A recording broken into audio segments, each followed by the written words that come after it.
ବାପା ବାପା ଥିଲେ ପୁଅ ସଭାରେ ହାରେନା, ବାପା ଥିଲେ ପୁଅ ଗରିବ ହୁଏନା, ବାପା ଥିଲେ ପୁଅ ଚିନ୍ତାରେ ପଡ଼େନି, ବାପା ଥିଲେ ପୁଅ ସାହସ ଭାଙ୍ଗେନି, ବାପା ଥିଲେ ପୁଅ କାହାକୁ ପଇସା ମାଗେନି, ବାପା ଥିଲେ ପୁଅ ଦାୟିତ୍ୱ ନିଏନି, ବାପା ଥିଲେ ପୁଅ ଚଗଲା ହୁଏନି, ବାପା ଥିଲେ ପୁଅ ମାଆକୁ ଭୁଲେନି।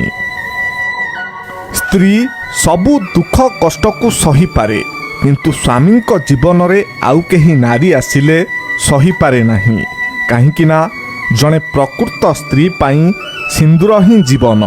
ସେଇଥିପାଇଁ ବୋଧେ ନାରୀ ସବୁକିଛି ଭାଗ ଦେଇପାରେ, କିନ୍ତୁ ସିନ୍ଦୁରକୁ ଭାଗ ଦେଇପାରେ ନାହିଁ।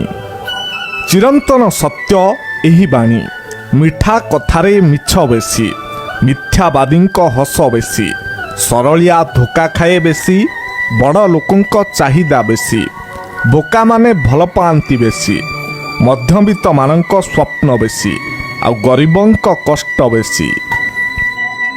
ଚାରି ଯୁଗ ମଧ୍ୟରେ ଅନ୍ତର, ସତ୍ୟ ଯୁଗ। ଦେବତା ଓ ଦାନବ ଅଲଗା ଅଲଗା ରହୁଥିଲେ। ତ୍ରେତୟା ଯୁଗ, ଦେବତା ଓ ଦାନବ ଗୋଟିଏ ଲୋକରେ ରହୁଥିଲେ, ଯେମିତିକି ଭଗବାନ ରାମ ଓ ରାବଣ। ଦ୍ୱାପର ଯୁଗ, ଦେବତା ଓ ଦାନବ ଗୋଟିଏ ପରିବାରରେ ରହୁଥିଲେ, ଯେମିତିକି ଯୁଧିଷ୍ଠିର ଓ ଦୁର୍ଯ୍ୟୋଧନ। ଆଉ କଳି ଯୁଗ, ଦେବତା ଓ ଦାନବ ଏବେ ଗୋଟିଏ ଶରୀର ମଧ୍ୟରେ ଅଛନ୍ତି।